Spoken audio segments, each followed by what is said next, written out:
L'Homo emoticus est une nouvelle hypothèse anthropologique qui vise à expliquer le comportement humain à partir des émotions.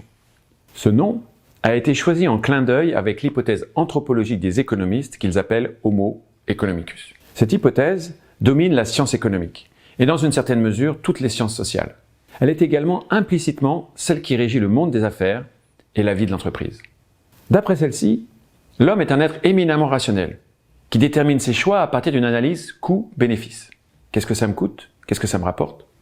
En vue de maximiser sa satisfaction. Le problème avec les théories sur le comportement humain, c'est qu'elles influencent la réalité qu'elles sont censées décrire.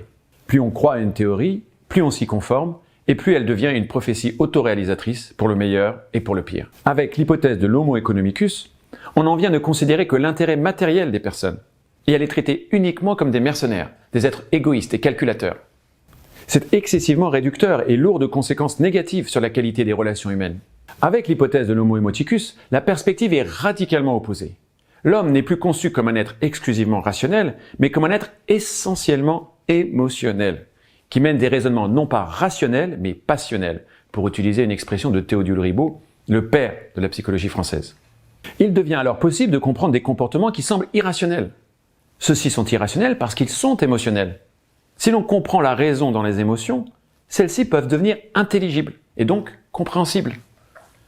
Si l'on arrive à appréhender la rationalité des émotions, on peut notamment comprendre les comportements altruistes et pas uniquement les comportements égoïstes.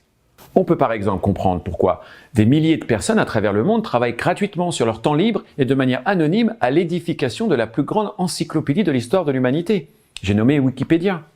À l'inverse, on peut comprendre l'irrationalité des comportements antisociaux, tels que le vandalisme par exemple. On peut ainsi comprendre pourquoi quelqu'un peut avoir envie de se lever la nuit pour crever les pneus de la Mercedes de son voisin.